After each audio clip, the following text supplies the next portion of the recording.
Okay, so here we are again. We're going to be doing an audit, and a lot of you have been asking me about audits. I've received hundreds of audit files from you guys, your Experian, Equifax, and TransUnion reports. By the way, if you'd like me to perform an audit for you, simply go to school.com/Monica Main and sign up for my free group. And then once you are admitted into the group, which typically takes roughly 24 hours, then you go up into the classroom section of the school group, and then you find the tile that says audit, okay? That is how you can apply for an audit. You do need to send me PDF files, one Experian, one Equifax, one TransUnion. Do not send me any other alternative files or those junky files that you'll get from some freebie service like Credit Karma. I don't want any of that. I just simply delete all of those. So if you don't want to follow the directions that are in the school.com/Monica Main classroom section under audit, the instructions are there, by the way, and if you don't want to follow those, then you're just not going to be considered. So there's only one way that I'll do it, and that is to receive 3 separate PDF reports, Experian, Equifax, and TransUnion, and then I can offer you a free audit to tell you what I would do in your personal situation. Now, please note that this is not to be misconstrued as legal advice. I'm just simply telling you what I would personally do if I were in your credit situation. You can choose to follow the advice or choose not to. It's completely up to you. And so I do have a couple audits that I'd like to do for you today. So let me put my trusty old lady glasses on for you. The first one I'm going to do is for a young lady with the name Erin. Erin is actually one of my favorite names, as I feel like that's a real strong, badass chick name. So Erin, I'm not going to mention where you're at. So Erin did let me know that she's got a douchebag of an ex-husband who's probably looking to hunt her down and who knows do what with her, who knows. And I understand that from personal experience, unfortunately. So I'm not going to mention, obviously, I don't mention last names, but usually I'll mention where this person's located. But in this case, I'm not, because it's a sensitive situation. And so I'm also not going to share with you some of the slides of her credit reports, okay? So one of the things that I noticed, but everybody should know, so this is kind of what it looks like when you have your 3 credit reports, okay? And I like to print everything out. I strongly urge you that when you're fixing your credit, you're going to have to print out your reports. Print them out like this, okay? Get yourself a pen to make notes in the margin. Get yourself a highlighter pen. I don't have a highlighter pen on me right now, but I've been doing this for so many years that I kind of know what to look for right away and so forth. And so she's got 3 FICO scores. She's got 509 on TransUnion, 515 on Experian, and 537 on Equifax. And so her mid score is 515. Our goal, Erin, is to get that up, obviously, over 720 as fast as possible. Now, after looking at your credit reports, I like to usually choose Experian. That's usually the one that's, in many cases, the most accurate. The least accurate and the most joke of a credit bureau is obviously Equifax. Not even sure why they still exist, but they do.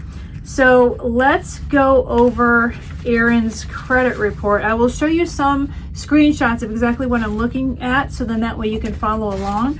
But the one thing that I wanted to mention that really stands out, and this is why I chose Erin's credit report to do an audit on, and I don't usually choose, I do reject a lot of requests, but I will put up here, because I want to cover this up. I want to make sure that none of her information is showing. So she doesn't have an open account.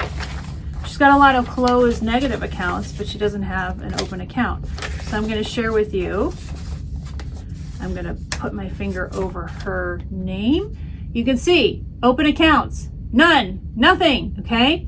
So if this applies to any of you, you need to start the process of getting yourself some new accounts while you're chiseling off and removing old delinquent closed accounts, okay?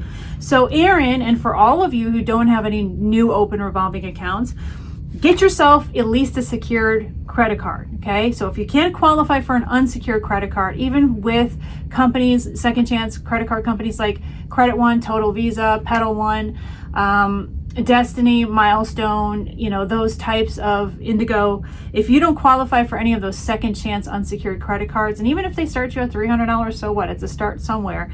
Then get yourself a secured credit card for roughly $300 to $500, whatever you can afford to start, because if you don't have any new accounts, then you don't have a credit profile, okay? You can't start the process of getting that longevity. So I strongly urge you to do that now, Erin. And for any of you that are listening to this, if you don't have any open new revolving accounts, you need to get 1 or 2 or ideally 3. So Erin would probably start off with a secured credit card, maybe with, say Credit One, for example, or Indigo or somebody. And then eventually what she'd like to do, at least I would, if I were Erin, I would get myself a low budget Ford car. I'd maybe get a new one or a used one and finance it and, pay a few $100s a month on my new car. And between the car and the credit card, I would be able to start to rebuild those new credit profiles. Make sure you pay all your credit cards on time. Make sure you pay all your revolving accounts on time. Make sure you pay everything on time from this point forward. You make that commitment to yourself, okay?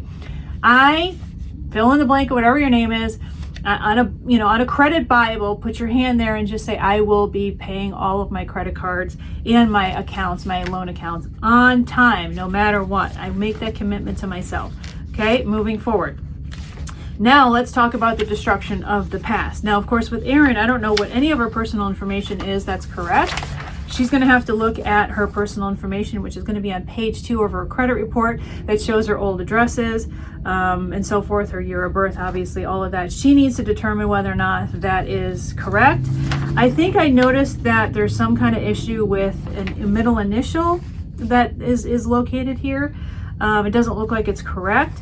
So she's probably going to have that altered or changed. So there's an also known as or AKA section in her personal information that shows another middle name or middle initial that doesn't match what's actually on her credit report. So she's going to have to fix that. So I would strongly urge her to fix that and then make sure that they have any updated phone numbers, because anytime, God forbid, you have to call any of the credit bureaus, which I don't ever recommend you call them for anything anyway, but if you do, if there's a problem logging into your account or whatever the case may be and you can't access your reports, you're going to have to call them on the phone. You want to make sure in your first letter to them that you want to update all your information, including your phone number. Do not include an email address. Don't include email, but you want to make sure they have your current address, your current phone number, okay? And if you have multiple phone numbers, say you have a business phone number, say you have a personal cell phone and you have a personal house phone, you want to list all those saying, hey, I want you to make sure that you have all this information updated in your system as well as my current address information. And you want that to be your first letter. So whenever you're just going through the dispute process, people will always ask me, Monica, what are the dispute letters that I need to do? Can I just throw everything in the kitchen sink in this first and only letter? And the answer is I prefer you don't do that. It's too confusing, and I prefer that you do it all separate. So I recommend that you send 3 separate letters to each bureau, okay? Letter number 1, updating information, getting rid of any also known as's, any alternative social security numbers they're claiming you tried to use and never did, any alternative names that you're not anymore, married women, if you have not gone by your maiden name in more than 10 years, you need to have that removed. Any old addresses that are longer than 10 years old, any information that doesn't match, any alterations of your name, all of that stuff needs to be removed, okay? A lot of times sometimes back in the day when they used to actually manually input people's credit applications into a computer, people would mistype stuff all the time, including social security numbers. You need to get rid of all that stuff, okay? Regardless of whether or not it was, somebody who typed it in or not. If you never went by that social security number, never went by that date of birth, never went by that address, if there was a misspelling in the address, wrong apartment number, whatever, you need to have all that removed. So that's the first letter you send out to all the credit reporting bureaus. Experian, Equifax, TransUnion, send that by way of trackable mail, and that one goes first, okay? The second letter will be your letter to dispute. I prefer the 609 letter, which you can get for free at getdisputeletters.com or secretcreditletters.com. Down below this video in the description box, you will find those links. And you can actually download what I call the 609-611 letter. That is the first dispute letter that you can use to start disputing. What I prefer to start with is closed accounts. You can, dispute lates later on open revolving accounts. Right now, we're going to be focusing in on closed accounts, your first round of disputes. That will be another letter that you'll send. And by the way, every single letter that you do send to the credit reporting bureaus, I prefer that you actually put in a copy of your driver's license with your current address, Hello, if you do not have a driver's license or a state ID card that has your current address on there, take your happy ass down to the DMV and update it. You're supposed to by your state law anyway. Within, I think, 10 to 14 days, depending on your state law, you're supposed to be updating your address with the Department of Motor Vehicles. If you don't, you're in violation of your state law. So you should already do that, have done that anyway. So you need to have your current address located on your state issued ID or your state issued driver's license. And so go do that. I'll sit here and I'll wait, and then you need to make sure you take a photocopy of that and then send that along with your dispute letters, including your updated information letter as well. Anytime you're communicating with the bureaus, you want the same information to be included. State ID or driver's license, and 2 utility bills showing your current address. Now, if you do not have utility bills, maybe you live with somebody who pays all the bills, good on you. And if that's the case, then you have other bills that you can get. Maybe a credit card bill, maybe a bank statement, maybe an insurance bill, maybe a car payment statement, something that you can show your current address. Just make sure that you get rid of any identifying information as far as the account numbers. You want to get rid of those with a Sharpie or something, okay? So you need to have 2 pieces of proof of your address, and then of course your state issued ID copy that has your current address. That needs to be a valid driver's license. Somebody had asked me in the comments, can I use my expired driver's license? The answer is no, you cannot. Okay, they're not going to take that seriously, and they're not going to accept that. So every single time you communicate with the credit reporting bureaus, we're always doing disputing on with a physical letter. We're not doing anything online ever. Online disputing is ineffective and never works. So do not even go that route. Okay. Anytime you're communicating with the bureaus, you're going to be doing it by way of U.S. Postal Service mail, trackable mail, okay? So we have letter number 1, updating information. Erin's going to have to do that because there's a discrepancy in her middle name or middle initial. She's going to have to figure out what addresses are a discrepancy or not. And then the second letter is going to be that 609 dispute letter. Okay, so she can get it for free at getdisputeletters.com or secretcreditletters.com. The third letter is going to be to dispute hard inquiries. Now let me see what Erin has for hard inquiries. This is usually at the very end of the report. Let me check this out for her. And actually she has no hard inquiries, so never mind on the third letter. Erin, you do not need a third letter for disputing hard inquiries. That would be another separate letter if she did in fact have any hard inquiries in the last 2 years. Looks like she has nothing. So it just looks like there's a lot of stuff that needs to be removed, and all of these are closed accounts. So let's talk about the first account here. We have Discover, okay? Discover showing past due of $3,180 as of July 2025. It looks like she had this account since 2019. She was doing okay in the beginning, paying it, and then all of a sudden fell off a cliff in, 2018 she started the account, 2019 she fell off a cliff about May of 2019, and then just started getting behind on this. So it says her consumer statement. So if you guys are wondering what a consumer statement is, let me see if I can show you guys without revealing her information in the corner. You guys can at any time put a consumer statement up into your credit profile, okay? This is done upon request in writing. So anytime you're in the dispute process, or if there's any kind of disputing that you have on these accounts, which you're going to be disputing everything, you can actually put a consumer statement there, in which case any potential or current creditors that want to pull your credit and actually look at these statements to wonder why the heck was she so late and not paying her bills. It looks to me like consumer statement, my credit cards were used by an unauthorized signer without my permission. So what I would do is, if I were Erin, I would file a police report. She's going to have to file a police report because somebody essentially stole her credit cards. Okay, she does not have to necessarily know who stole her credit card, because technically, if say we were walking around the mall and somebody jacked your wallet and ran off with your Discover card and just ran it up, you don't know who that person is. It's just a thief. Okay, so when Erin files her police report, she does not have to know who the identity of the person is who ripped off her Discover card. But she does need to do a police report for this, because a police report will trump everything. And if she can state in the police report that somebody stole her Discover card, then this Discover account will be removed with her first 609 letter dispute. So when she does her dispute with the 609 letter for this Discover account, which by the way, if you'll notice, this is only going to be a partial account number here, okay folks? Everybody's always asking me, well, Monica, I don't know what the full account number is. Well, you don't have to put the full account number. When you're disputing this, you're going to include a copy of this credit report. You know, ideally, you could highlight this and say, listen, this account here was 601-120, and then a bunch of X's. You put it exactly the way it's shown here with the X's and everything. You don't have to know what the actual account is. Maybe you don't even know what the account is. Maybe there was an identity theft situation. Somebody opened up a Discover account in your name, and you have no idea what the original account number is anyway. That's not your job, okay? The burden of proof is on Discover to show that this is your account and this amount is due. That's their burden of proof, not yours, okay?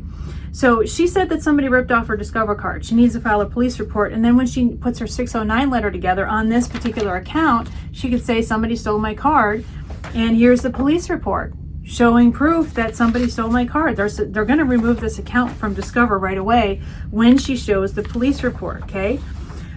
She has Elon Financial Service. That was paid. It's closed. So she's got some good closed accounts. ENT Credit Union. She's also got some bad accounts too. So let's talk about what else we're going to be doing here. It's JPMCB. So it looks like JP Morgan Chase. It's credit card, it looks like. Charged off $2,400, okay? Dating back to, it looks like 2019. Same consumer statement. My cards were used by an unauthorized. So again, Erin, you need to file a police report about this unauthorized activity. Somebody essentially jacked your credit cards, okay? Looks like they jacked your Discover. It looks like they jacked your Chase card. And then, I don't know what this is. Trans World System Inc. Looks like another amount for $2,000. So she's got like 3 bad accounts. And that's it. So, Erin, this is what I would do, honey. What you need to do is you need to file that police report saying that your credit was stolen. And I would include all 3 of these accounts. I would include your Discover account. I would include your JP Morgan Chase account. Oh, it looks like Trans World was T-Mobile. I would include that too in the police report. And I would just say somebody stole all of these accounts. And then I would file the police report, have the police report, and include the police report with your dispute. And then every single dispute entry, you're going to have 3 dispute entries in your 609 letter. Dispute entry number 1 is going to be on the Discover account. Dispute entry number 2 is going to be on the Chase account, and dispute entry number 3 is going to be on the T-Mobile account. Looks like Trans World is the collection agency for that. And you're going to include it on those 3 accounts. Do not include closed good accounts. So people ask me this stupid question all the time, and I don't understand why this is even a question to begin with. Okay, why is this a question? Monica, do I dispute my good closed accounts? No. You don't, why would you do that, okay? Why would you even ask that question about disputing good closed accounts? Like, for example, let's go back over here somewhere. She's got, I'm trying to like hide her identity in the corner up here, but take a look at this, okay? That's all good, all right? That's a good, it's got 3.5, maybe 3.5 years of Elon. She had the highest balance of $3,734, paid, closed, never late. Okay, it's a closed account, but don't get rid of it. This is good, okay? Same with this other account that I talked about, this ENT Credit Union thing. It was only for approximately a year, from 2017 to 2018. But it's good credit. Don't get rid of that. Okay, it looks like it's an auto loan, really short auto loan, I guess, because it only lasted a year. But keep it, okay? Don't dispute good stuff if it's a closed account, okay? So that's what I would do, Erin, if I were you. I would file that police report right away. It's going to be filed in your local jurisdiction, in your local county or city sheriff's department. A lot of times they'll do the disputes, the complaints online. So many times you can actually file the police report online, depending on if it's a 2-horse town or not where you live. You might have to walk in, talk to the desk sergeant, and have the desk sergeant write it up for you. But this is considered a theft situation where somebody stole your credit card and stole your credit, essentially, and you need to file the police report. Include the police report with your 609 letter. So here's what's going to happen in that round of disputes you're going to be doing, Erin. You're going to be including your driver's license, a copy of your driver's license, a copy of your 2 utility bills or equivalent, and a copy of your police report. And you're going to be including the list of 3 items you're going to be disputing in that 609 letter. And you need to make it very clear, Erin, and this is for everybody who's listening, that if they are not willing to take these off by way of, immediately removing these as if they never existed, these 3 accounts, then you need to make it very clear in your lingo in the letter that you will be filing a lawsuit against Experian for their failure to abide by federal law based on their either inability or an unwillingness to want to remove this off the credit, okay? So that's what I would do, Erin. And then you need to immediately get yourself a secured or unsecured second chance credit card. And you need to do that right away.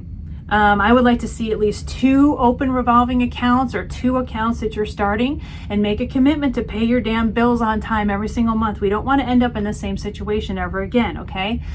So just breathe a sigh of relief, because just by taking those 3 accounts off, I don't know exactly what it's going to increase your FICO score to, but I'm thinking you'll probably at least be able to get over 600, and then the rest of the work is going to be your new credit. If you don't ever get that new credit, you're never going to get over 600. You're not going to get much over 600, I should say. So you need to work on that new credit. That's first and foremost your priority at this point. All right. So that is Erin. So Erin is done. Now let's talk about a second one I'm going to be doing. It's Magdalene, and I'm not going to mention her last name, but I will mention that she is in the state of Florida, okay? I think. Maybe. Yes, I think she's in Florida. This has got to be, hands down, the thickest freaking report I've ever worked with. That's why I only printed Experian, because Equifax and TransUnion, it wasn't quite 100. This was almost 100 pages, and this is double-sided, you guys. I've never seen a credit report this thick, and I'm like, why the hell is this so thick? And I started looking through it, and I'm like, oh. So this is a warning to all of you, okay? So I don't know if you're familiar, but those short-term credit financing companies, like Affirm, for example, or Klarna, they're starting to put this stuff on your credit report. And the problem with those types of companies is that because they're such short-term loans, like they're 3 or 4 payments or so, that's not giving you the longevity that you need to be able to get long-term higher FICO score credit. So the problem is that she's got a bunch of these Affirm accounts that are open, closed, because many times it's just like 4 payments. Like, for example, one of them is like $114. Another one, she has got a balance from Affirm, $31, okay? So here's my suggestion to you. When you guys start to increase your FICO score, you got to understand that you're going to be able to start accessing unsecured business credit once you get yourself a corporate entity and an EIN, which stands for Employer Identification Number, which is essentially the Social Security number for your new company. So once Magdalene, or anybody for that matter, gets herself over, like, say 690, 700 mid-FICO, then you can start applying for unsecured business credit, starting with ideally an American Express card, a business American Express card. So Magdalene, instead of using Affirm for these ridiculous loans, $122, $203, $37, $31. It's like she's addicted to Affirm for some reason. $114. It's like there's so many of these entries, it's freaking ridiculous. $60, $240, $350, $212, $102. She's got like a ridiculous sum of these Affirm accounts, which is why she's got almost 100-page credit report here. You guys, this is not working in your favor. When Affirm just started recently putting this crap on your credit reports, and Klarna, I think, is another one too. That's a short-term type of financing company. You'll be able to use your unsecured business credit instead to finance these tiny purchases that are hurting your personal FICO score. And if Magdalene had an unsecured American Express business card, for example, that would not report on her personal credit at all, and she'd be able to fund these purchases and pay them back when she has the opportunity to, ideally on time and without interest. as quickly as possible. So then that way she's not having to take the hit on her FICO score for opening so many short-term, accounts, okay? So Magdalene, stop getting Affirm accounts, please. Stop it. Stop it immediately. And I don't know what the hell you're buying that's so freaking important that you have to be using Affirm all the time. I've never seen somebody use Affirm this many times. But just stop it, okay? Just stop it, stop it, stop it. If you feel like you have to buy something that requires Affirm, I think you should just take a break for 6 months. Really analyze whether you truly need it that bad or not. You probably don't. And just take a step back and let's just get your credit back on track, okay? So let's see. She's got a bunch of really good accounts here. Cherry Technologies. I'm not really sure what the heck that is. She's got a bunch of those. It looks like some kind of, I don't know what a sales contract is, but there's a ton of those. I'm kind of wondering, is it like another Affirm type of thing? I don't really know because I've never heard of that before. Looks like she's got a Victoria's Secret card that she's had since 2018. She's got stellar credit with that. That's really good. Looks like she's also got a Sephora card since 2022. That's in perfect condition. She's got a Dillard's card since 2018. Also excellent credit history. Macy's, same thing since 2018. Great credit history. She's got a lot of good credit here. The problem is that her balances are probably thrown because like what's weighing her FICO score down is probably the sheer amount of credit accounts that she's got. But here's the conundrum that she's got. You can't close any of these. So for those of you like Erin who are just starting off, meaning that you have no credit at all, like no open revolving accounts or no new like, auto loans or anything like that, now is the time to have a strategic plan because you're starting over from scratch. So if I knew what I know now about this whole deal, what I would do is I would stick to maybe one second chance credit card, okay? Because you're going to be stuck with it for life. Whatever cards and credit accounts you have, aside from the closed loop ones, like for example, if you went and got a Ford loan, that would be a closed loop account, meaning that you'd have a 5 or 6 year time frame to pay off your auto loan, and then that's it. It closes. Okay, that's a closed loop account. But open revolving accounts, just pretend like you're marrying that credit card for the rest of your life. Till death do us part, okay, is basically what it's going to be, which means that your second chance credit cards need to be something that you're willing to stick with forever. So if you're seeing that there's a monthly fee of $20 a month and you don't want to pay that, then that's not the card for you, okay? So you need to do this kind of due diligence before you get that credit card, all right? So it's, again, your second chance credit cards or any of your credit card open revolving accounts are till death do us part. Because the second you close any of them, you are diminishing and damaging your FICO score. So unfortunately for Magdalene, she is stuck with all of these open revolving credit card accounts forever, which means that she's going to be paying, monthly fees on a lot of these probably forever too. You don't want to close any of these, especially Magdalene with your 643 FICO. Her mid score is 651 with TransUnion. She's got Equifax at 652, so her middle score is 651. She can't afford to close any of these accounts. The other thing is her overall credit usage is really high. Like if you take a look, it's at 41%. You see that little circle in the middle, it's 41%. The rule of thumb is you want to be below a third.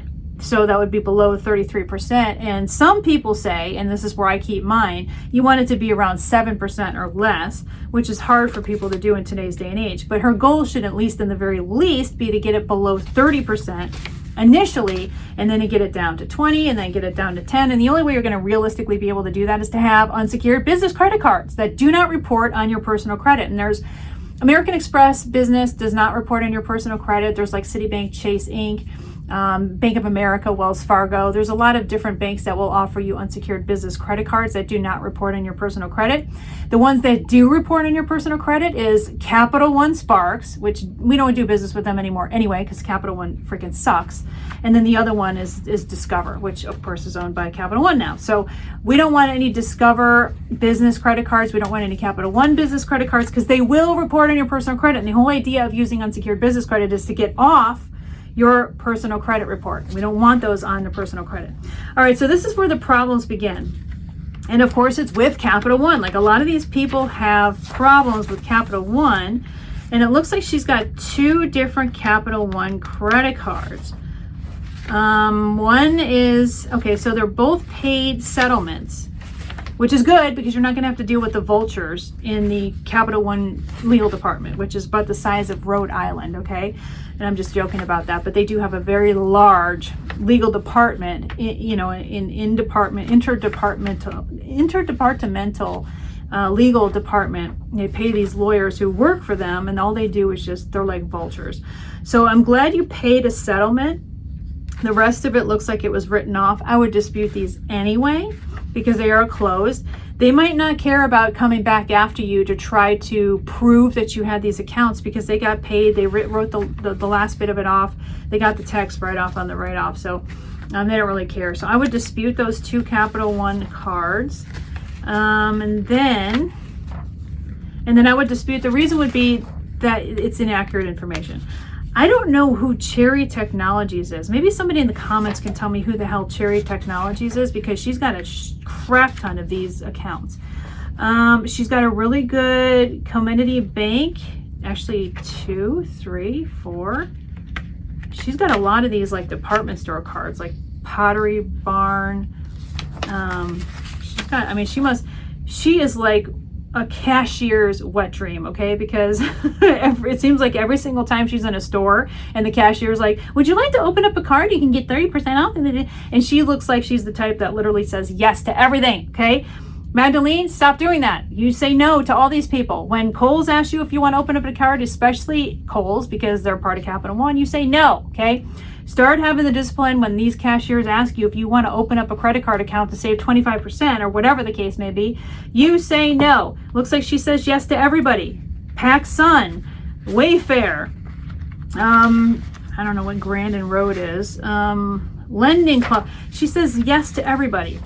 Looks like she also has some student loans that are paid. She's got a lot of good paid stuff. But then now we get into Discover. It looks like it also was a settlement. Again, you're going to want to dispute this because they did write part of it off. You did do a paid in settlement or settled as agreed with them, which means that you can probably dispute this and you'll probably be able to get it off your credit. Now here's a problem account though that I'm seeing right here. And that is Happy Money Inc., which is a debt consolidation company. And it looks like the original balance was $25,000. They charged off $16,755. And it looks like you went off the rails with them in 2021, probably because of the pandemic, I'm sure. Looks like somebody else bought it. The problem is I see that there's an entry on the same one twice.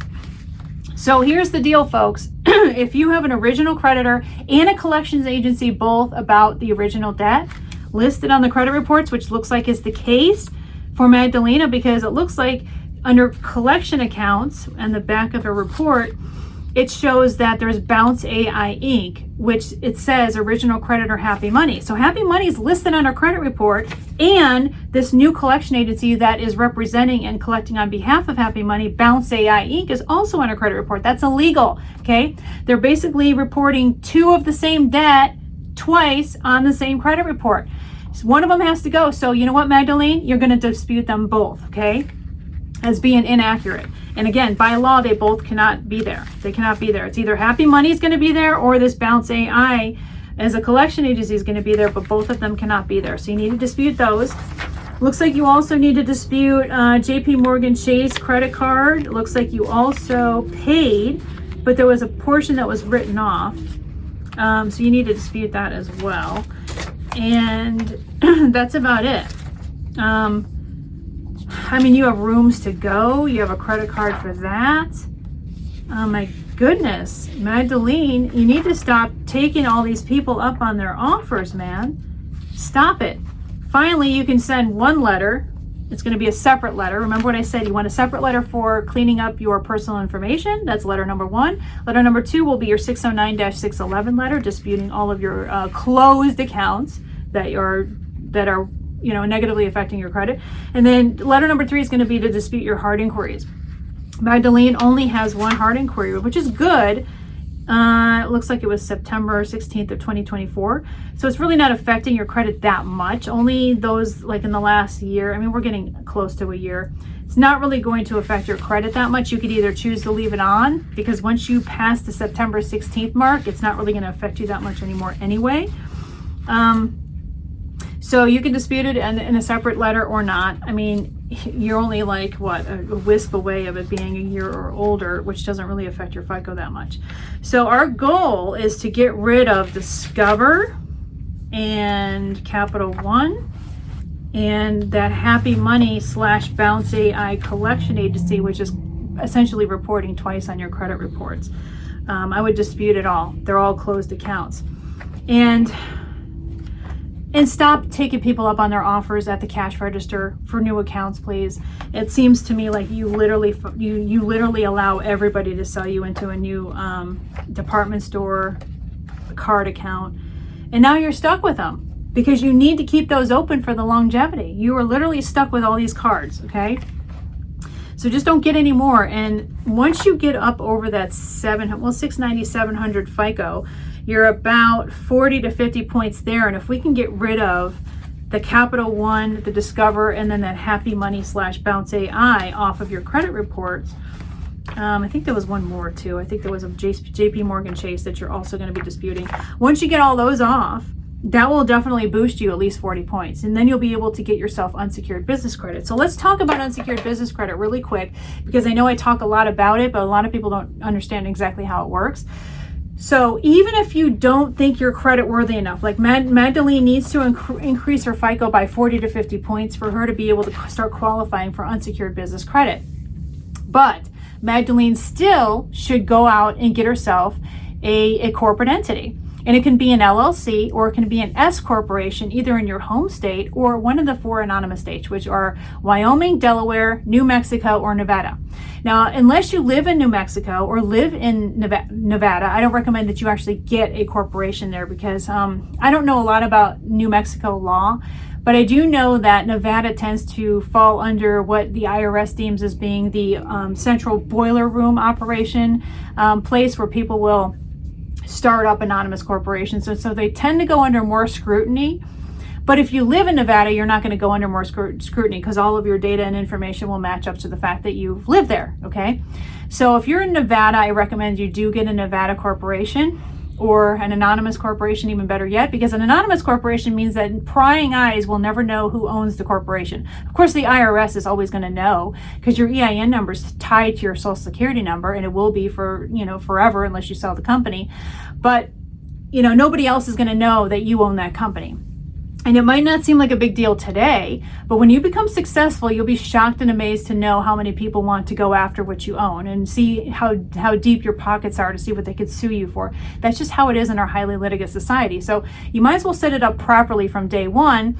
Otherwise, you're going to be scrambling around later when you're making millions of dollars and you're like, oh shoot, now people can see how much I'm worth, because now I'm very visible and I didn't bother listening to this Monica Main chick on YouTube who told me that I should probably be anonymous from day one. So if you're not sure what anonymous state to go with, I would recommend Wyoming. And if you are in the United States and you want to go with a Wyoming anonymous corporation, I recommend a company called wyomingcompany.com. And if you are international, I know a lot of people ask me if they're international, if they should get an American company. I can't discuss that with you because I cannot give you legal advice. I don't know how things are set up in your country. There's no way I could ever know that. It might be more conducive for you to set up your corporation in your own home country, or you could set up an American company, especially if you plan on doing American real estate investing, for example, in which case there's a recommendation I have for you if you're international only, and it's wyomingllcattorney.com. It's down below. And they can set up an international anonymous Wyoming company for you. So those are my recommendations for you if you want to set up a company. I recommend you're anonymous. Again, stay out of the prying eyes and people trying to get what you're going to get, because people do get jealous and people do want to sue you later. I mean, it's just the weirdest thing. I know you think that everybody's so great and nobody's going to do that. That's not really what's going to happen, okay? So you want to just protect yourself at all times, so you can, even in the very least, sleep better at night. So once you have yourself your company, along with your EIN, which again is your social security number to your company. Then you can start the process of getting unsecured business credit. So once Magdalene or all of you start to get up to that 690, 700 mid FICO, I like to see it at 720 or higher. Once you get to 750 or higher, then the C's will part for you, and you really don't have to concentrate so much on boosting up that FICO. You're just going to be able to access endless amounts of credit anyway, provided that you don't have a ton of hard inquiries. And by the way, you should always be disputing those hard inquiries anyway as you go along and as you collect them, just to get them removed off so that you're more creditworthy. But Magdalene will be able to qualify for an unsecured business credit card, ideally starting off with American Express, because American Express is a great company to start off with. I know I have a couple comments here and there. We're like, American Express sucks. It's like, yeah, but these are the same people who decided not to pay American Express. Well, of course they're going to suck when they're coming after you because they want their money because you didn't pay them. Okay, hello, any bank would be like that. So American Express doesn't suck when you pay them on time, which is what you're going to be doing with all your creditors from this point forward, right? That's the agreement that we made. Remember, we put our hand on the credit Bible and we're saying we're going to be making all of our payments on time for any and all open accounts from this point forward. Got it? So if that's the case, American Express is not going to be a problem for you, and neither is any other bank when you start paying your debts on time, period. So don't be complaining about American Express. It's one of the largest banks in the entire world. They can give you almost endless amounts of credit. And I've found that it's just fairly easy to get credit, more so than other banks. Like Bank of America right now, yeah, good luck trying to get credit. I just had my credit pulled last week because I just bought myself a new BMW. And I was shocked to find that my TransUnion's at 871. Okay, yay, that's the highest it's ever been. I didn't even realize that it was that high. So I realized that I worked a lot. I worked really hard at this. I mean, I filed for bankruptcy in 2003. I know a lot about credit. I've come a long way. And to realize that it was because of my unsecured business credit, namely American Express. I have a lot of American Expresses. I maxed out at their 6 maxed out cards. You can only get 6 American Express cards, period. And I maxed out. And it was because of American Express that allows me to have such a high personal FICO score, because most of my debt is on my American Express cards for business, which means that they don't report on my personal FICO. So if you want to know the secret behind why my FICO score is so high, it's because all my credit is leaning heavily on my business credit side, which is not reported on my personal FICO score, because it doesn't report on my personal credit reports, okay? That's the big secret, folks. So the faster Magdalene and everybody else can get yourself an unsecured business credit card, you get your first American Express, it's usually your gold card, right? And then you get 6 months later, you apply for maybe the American Express Business Delta card, or the American Express Business Amazon card, or Hilton card, or whatever card you want based on where you want to start collecting your points, okay? And American Express is great because they can give you all kinds of different kind of loans and revolving lines of credit. It's not just credit cards. They're just an amazing bank. If you can get in good with American Express, then do it. So start off as early as you possibly can. The next credit card you should probably get for business credit, it would be your Chase Inc. card. They can get you up to $50,000 in unsecured credit, even if you have a brand spanking new business, okay? So my other favorite card, if you have a Costco membership especially, is the Costco Visa card. So back in the day, Costco used to have a relationship with American Express, and the Costco American Express was actually my favorite American Express card. And then all of a sudden they had a squabble. So Costco's like, we're not using American Express anymore, probably because of fees, I'm sure, because American Express has the highest merchant fees. And so they weren't willing to come down for Costco, I'm imagining. And so Costco's like, well, screw you. We're going to go from the Costco American Express to now the Costco, it's a Citibank card now. So they just automatically transferred me from, the American Express to the Costco Citibank card. And so Costco Citibank is also a really good business credit card to start off with.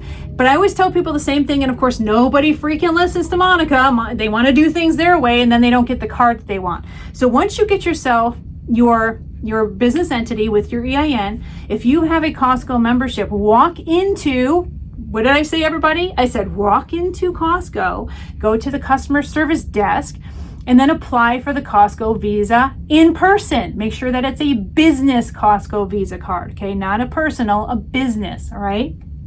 What did I say? I said, walk into Costco. Don't be trying to do this stuff online, because it's so weird how this whole thing works with the whole online thing. But almost inevitably, people that try to, say, oh, Monica, I don't want to go into Costco, and then they try to do it online, they don't get qualified for the credit card. But other people who probably wouldn't otherwise qualify because their mid-FICO is too low, they walk into Costco because they listen to Monica, and guess what? On the spot, they're able to get anywhere from, say, $3,500 to up to $10,000, even sometimes more in unsecured credit for their new Costco, Citibank Visa card. Because they walked in and they listened to instructions from Monica Main. So if you do have a Costco and you do have a Costco membership, then I strongly urge you to walk into a Costco, go to the customer service desk, make sure that you have a business card, make sure you have a business checking account set up, and you bring that checkbook with, because they're going to ask you for some kind of proof that you actually own the business. And you want to have something. They'll even accept, like I said, a business card. And you want to be able to have something to be able to apply for. Make sure you always have your EIN. I always have the EINs of my companies in my phone under my notes. So you need to make sure you always have your EIN information, because you need your EIN. That's the social security number of your company. So you do need it. So they're going to ask for your personal social, and then they're going to ask you for your company's EIN. And that's how you apply for the Costco Visa or any of these unsecured business credit cards. And then my suggestion to you is this, and this is not illegal. This is not even unethical, because as long as you do it correctly, it's 100% above board. And the reason my FICO is so high is because I do have one business credit card that I reserve for all of my personal expenses. Of course, I pay that card off out of my personal account, my personal checking account, when I pay it off every month. But the way I'm able to get away with not having to have the burden of that on my personal FICO is because I use a business credit card for all of my personal expenses, and therefore it doesn't weigh down my FICO score, which obviously works with my with my 871 TransUnion FICO score, right? So I know what I'm doing when I tell you this stuff. And that's the only way that Magdalene is, and all of you, is going to be able to start to see your FICO rise.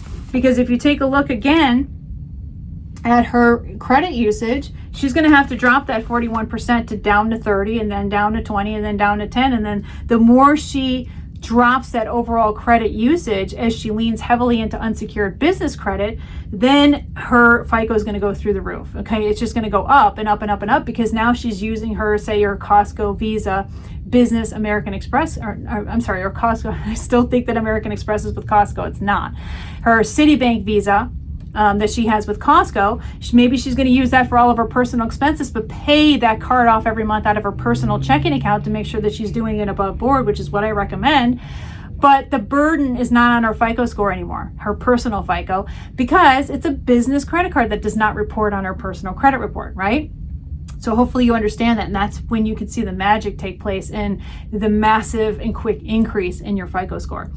So I hope that was able to help you out a little bit. Remember, you can get my free credit letters at getdisputeletters.com or secretcreditletters.com. Down below in the description box, this is where you can get all of your letters that you need to be able to help fight the good fight and get your FICO score up there. If you like this content, give me a nice thumbs up, as well as subscribe to my channel. I'm almost to 100,000 subscribers. Once I get there, I'm going to drop an amazing, mind-changing, game-changing video that I've been wanting to drop for you for a long time. And I'm finally going to do it once I hit 100,000 subs. So help me get there. Subscribe to my channel right now if you can. Also, one last thing. If you're not part of my school account, if you're not part of my school membership, it's free, school.com/Monica Main. You can get my free Credit Millionaire book, but I'm going to be taking it down soon. So this Credit Millionaire book not only shares with you exactly how to fix your personal credit as fast as possible, but it most importantly really labors on all the stuff I talked about with unsecured business credit. So you need to get that free download as soon as you possibly can. Go to school.com/Monica Main. Once I accept you into the group, which typically takes up to 24 hours, go into the classroom tab, look for the Credit Millionaire book, and download it as fast as you can before I do take it down, all right? So you want to do that right now if you possibly can. This is Monica Main signing off, and I will see you in the next video.